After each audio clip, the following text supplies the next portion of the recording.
Olá, amigos do canal Espiritualidade.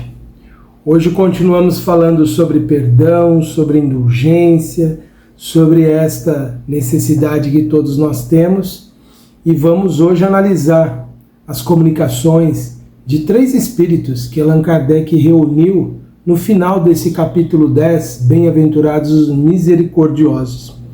Para muitas pessoas pode até parecer cansativo a gente falar tanto de perdão, afinal de contas esse capítulo ele aborda de forma bem profunda essa questão, mas é porque é uma necessidade nossa, todos nós, de evolução.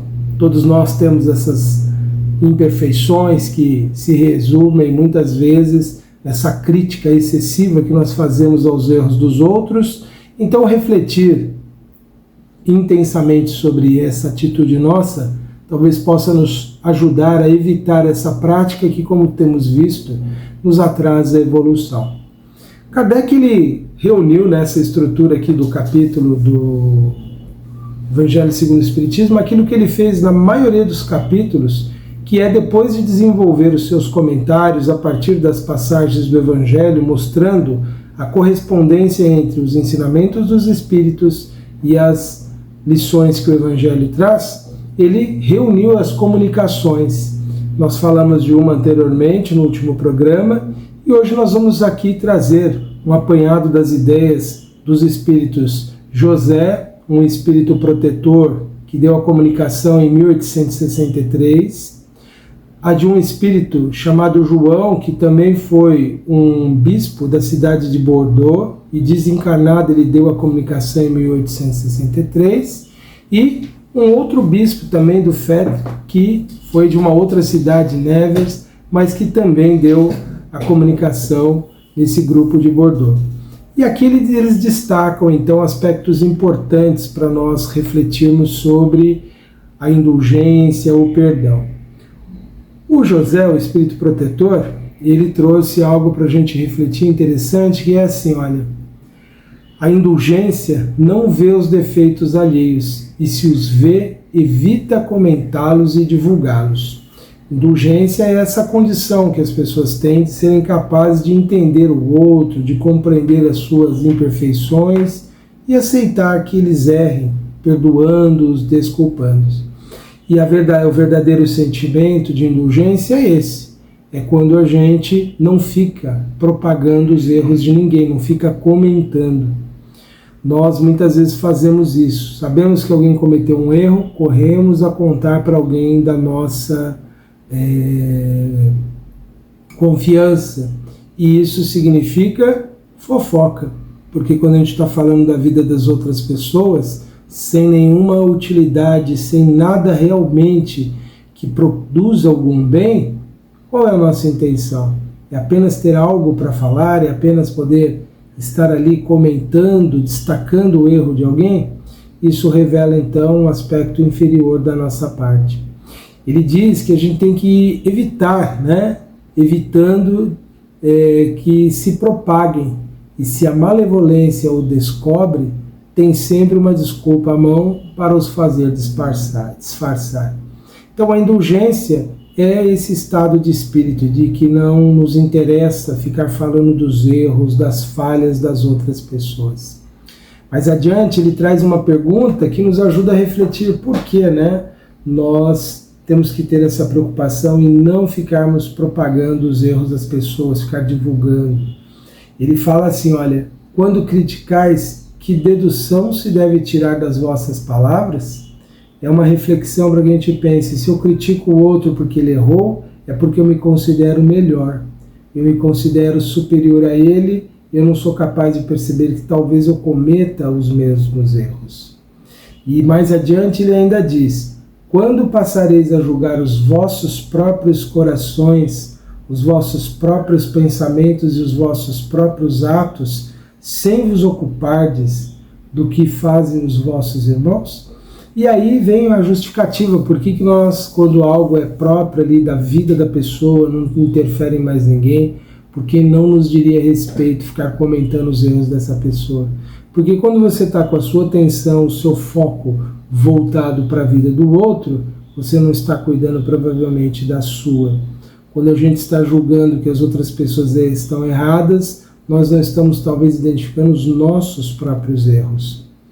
E aí tem aquelas situações sim, que como alguns espíritos vão trazer logo mais, em que talvez tenhamos sim que falar das situações. Mas aguardemos até lá, porque aqui a ideia do espírito é realmente que a gente não exerça, né, sobre a outra pessoa uma perda de tempo julgando os erros, julgando aquilo que elas fazem e ainda mais espalhando isso para as outras pessoas.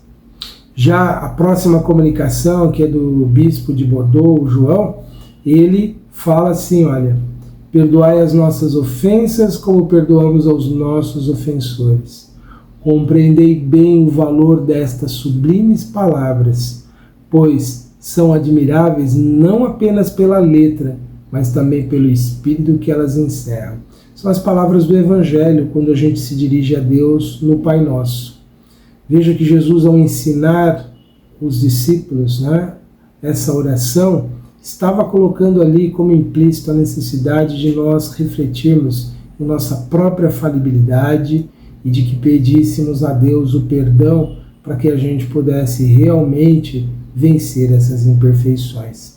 E aqui o que João coloca explicando, né, esse motivo do pedido de fazermos a Deus o perdão das nossas ofensas, é bem interessante, nos faz pensar qual a utilidade de se pedir perdão a Deus. Se ele sabe que nós somos falhos, se ele sabe que nós vamos precisar do perdão dele por muito tempo, enquanto aprendermos a não errar, por que pedir então? E aí o Espírito escreveu assim, olha, pedindo perdão para as vossas transgressões, pedis o favor de sua graça, da atenção de Deus, da sua misericórdia, de que Ele realmente nos perdoe, para não cairdes de novo, e a força necessária para entrardes numa nova senda, num novo caminho, numa senda de submissão e de amor, na qual podereis juntar a reparação ao arrependimento.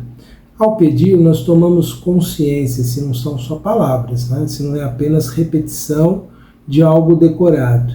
Quando nós estamos pedindo, nós estamos tomando consciência dos nossos erros, daquilo que nós fizemos. E caberia até nesse momento, quando nós pedimos perdão a Deus, nós enumerarmos quais foram os erros que nós somos capazes de identificar. E se achamos que passamos um dia inteiro sem ter cometido nenhuma falta, pensar, será que não tem algo que passou desapercebido? Para uns, essa postura às vezes é criticável, né? Quer dizer que a pessoa tem que ficar se policiando o tempo todo? Eu não diria o tempo todo, mas periodicamente, frequentemente, a gente se autoavaliar, verificar o que nós estamos fazendo. E realmente nós percebermos se temos incorrido, se temos praticado alguma falta ou não. Se nós nunca refletirmos sobre isso, nós nunca vamos descobrir essa falta. E sem nunca descobri-las, jamais vamos poder resolvê-las, a não ser que a vida nos traga ali respostas duras, contundentes, por não termos voluntariamente corrigido em nós aquilo que já podemos corrigir. E ele ainda coloca assim numa das suas falas aqui, das suas frases, João coloca assim, quando perdoardes aos vossos irmãos, não vos contenteis em estender o véu do esquecimento sobre as suas faltas. Perdoar não é esquecer, segundo o Espírito. Esse véu é quase sempre muito transparente aos vossos olhos. Ou seja, nós vamos estar sempre lembrando do erro da pessoa. Tem pessoas que dizem que perdão não é falta de memória, não é amnésia, e é verdade. Perdoar não é esquecer. Mas perdoar é o que, segundo a visão desse Espírito? Acrescentar o amor ao vosso perdão, fazendo por ele o que pedis a vosso Pai Celestial que faça por vós. Substitui a cólera que mancha pelo amor que purifica. Então o perdão é a gente entender que é uma forma de você amar o seu próximo, de você reconhecer. Ele errou, ele falhou, ele tem defeitos, ele é imperfeito, mas eu também sou. Também preciso de perdão de Deus por aquilo que eu ainda não sei, não consigo atingir, assim como o outro também precisa. Já na terceira comunicação do Frete, ele traz uma ideia bem interessante, trazendo a ideia de que o perdão é uma forma de caridade. Ele ainda chama de uma santa caridade. Porque realmente, muitas vezes é fácil para a gente se desfazer de coisas materiais, de colaborar, de dar do nosso tempo, mas e vendo as nossas atitudes como um ato de caridade, entendendo que estamos no mundo para nos auxiliar e pensar que perdoar, ajudar o outro que errou conosco a se regenerar, a reparar, é uma forma de exercermos a caridade. E ele chama de caridade porque é uma caridade que é uma forma de doação da nossa parte.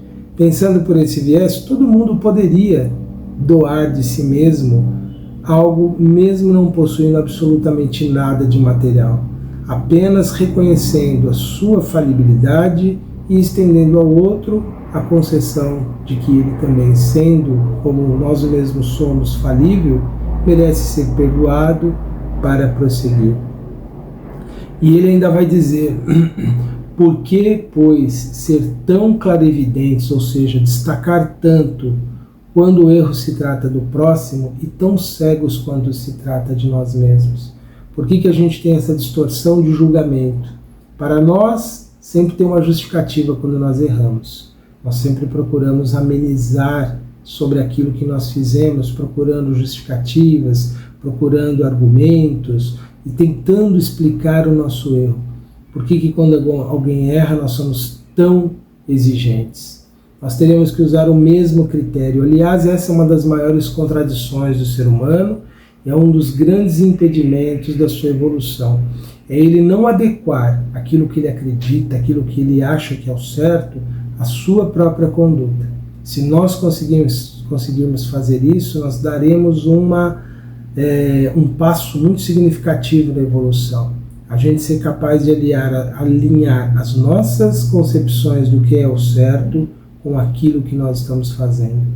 Enquanto nós estamos destoando ou destoando daquilo que nós julgamos certo e vamos nos consentindo fazendo errado, nós vamos reforçando ele dentro de nós e nunca nos libertamos.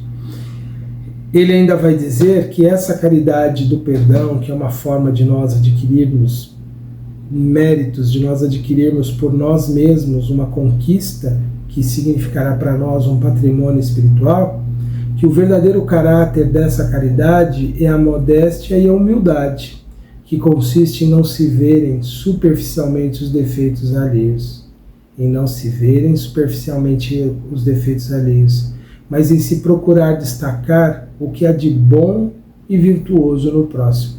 Porque normalmente quando a gente critica alguém, a gente só está enxergando os defeitos. A gente não consegue perceber que ao lado daqueles defeitos existem valores, existem virtudes e que nós devemos procurar isso também. De alguma forma, ao avaliarmos o que de bom tem as pessoas que erram, nós vamos encontrar ali um meio termo. Não vamos considerar que aquela pessoa é completamente reprovável, é alguém completamente merecedor de todas as punições. Nós vamos reconhecer que ali é um ser humano apenas, alguém que acerta e erra.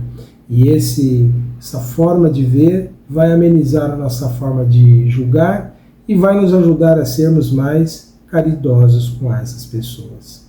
E isso vai significar para nós maior proximidade daquele ponto em que temos que chegar, que é de nos tornarmos um dia espíritos puros. Mas sempre vem a pergunta, né? Podemos ou não reprovar o erro dos outros? É permitido repreender?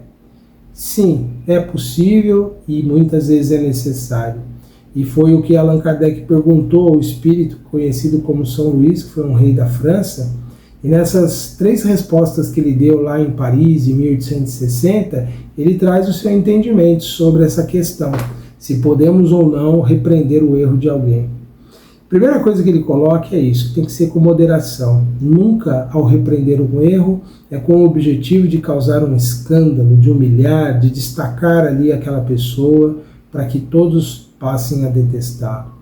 Aquilo deve ser feito com moderação e tem que ter uma intenção útil, tem que ter uma finalidade de corrigir, de retificar, de servir de exemplo, mas nunca pode ser de uma forma a desmerecer a pessoa, a colocá-la num plano de inferioridade maior do que ele realmente está.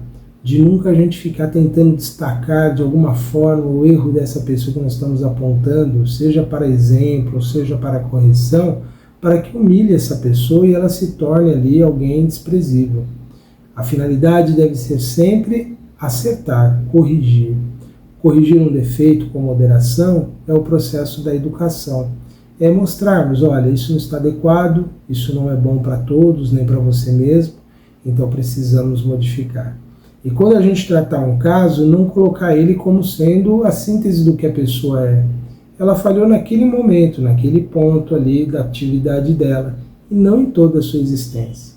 Por isso que quando nós passamos a ter animosidade em relação a alguém, ao lidar com os erros dessa pessoa, revela que nós estamos misturando tudo da vida da pessoa como se ela fosse uma única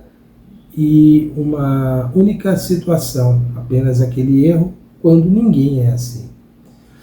E aí ele vai, novamente Kardec vai perguntar a São Luís assim: será repreensível observar as imperfeições dos outros quando disso não resultar nenhum benefício para eles, e mesmo que não as divulguemos? Ou seja, analisar o erro de alguém sem a intenção de corrigir essa pessoa, porque talvez não seja possível, mas que talvez para nós seja útil. E ele vai dizer, olha, não é proibido ver o mal, mas é algo que nós precisamos ter em mente, que se a gente só visse bondade nas pessoas, nunca identificasse o mal, seria um grande inconveniente. Se a gente imaginasse que tudo está certo, que tudo está acontecendo perfeitamente, nós estaremos iludindo a nós mesmos e as outras pessoas. Mas o que ele diz é que, ao analisar o erro de alguém, nós não podemos fazer isso nunca em prejuízo dessa pessoa, com o objetivo de difamá-la, ou com o objetivo apenas de a gente ficar ali fazendo fofoca sobre a vida da pessoa. Nós temos que tomar cuidado com a maledicência, porque ela atrai para nós situações semelhantes. Se eu sou maledicente em relação a alguém, pela lei de causa e efeito, eu estou atraindo isso para mim. E quem já foi vítima de maledicência sabe o que é isso. Quando falam mal de você, sendo que você não teria o porquê estar sendo censurado e criticado. E mesmo que alguém esteja errado, a maledicência ela é sempre algo que fere, que machuca e que muitas vezes indispõe as pessoas e as afastam, quando na verdade elas deveriam estar se reunindo, somando as suas forças. São Luís diz que se é para o proveito pessoal, se é para a gente poder analisar situações e que devemos evitar em nós, isso é algo permitido. Analisar tantos casos que nos chegam, de comportamentos, de atitudes que acarretaram para as pessoas algum tipo de prejuízo na sua vida. Analisá-los e perceber se nós estamos indo no mesmo caminho ou não, pode ser proveitoso. Mas, como sempre, é a intenção que diz o que realmente nós devemos fazer. E é isso que vem sendo abordado aqui quando Kardec fez a terceira pergunta a São Luís sobre o perdão, em que ele diz: há casos em que seja útil descobrir o mal alheio, ou seja, revelá-lo, né? Em que casos nós deveríamos nos preocupar em saber quem é o responsável por uma situação? E ele diz, é muito delicada essa questão, e nós temos que pensar nela com a caridade bem compreendida. Se as imperfeições da pessoa prejudicam apenas ela mesma, e isso não poderá vir a comprometê-la de forma mais grave, não há interesse em revelar isso. Talvez se nós tivermos uma proximidade com a pessoa, talvez nós possamos até abordar o tema. Mas que direito nós temos de chegar para alguém que não temos intimidade, que não temos essa liberdade de dizer que ela está errada? Nós temos que pensar muito bem, porque na vida do outro nós não podemos nos intrometer sem ser chamados, desde que não seja por uma situação de risco real. Talvez quando a gente lide com pessoas bem mais jovens, crianças, adolescentes, alertá-los quando nós temos um papel ali de professores, educadores, responsáveis, pais, familiares, nós temos o dever de mostrar para eles ali atitudes que não são adequadas. Mas isso sempre é feito de uma forma caridosa, amorosa, com o objetivo de educar e nunca apenas de desmerecer a pessoa. E aí ele vai prosseguindo, concluindo, né? Que se o mal que a pessoa faz prejudica os outros, então isso se torna um dever. Se essa pessoa está errando intencionalmente, frequentemente, tentando prejudicar, lesar os demais, então aí se tornou um dever para nós trazermos ao conhecimento das pessoas esses fatos. Mas que isso tudo seja sempre feito com caridade, com esse espírito de respeito ao outro indivíduo. Alertar sobre os erros, mas não usar isso para que as pessoas se voltem contra ele e passam a odiá-lo. Nós percebemos isso muito nas questões que envolvem os nossos representantes aí, os nossos governantes, legisladores, que muitas vezes nós somos muito severos ao trazer ali o julgamento sobre as atitudes que eles praticam, né? E criamos ali muitas vezes uma série de ideias a respeito de pessoas que nem sempre corresponde ao que elas verdadeiramente são na essência.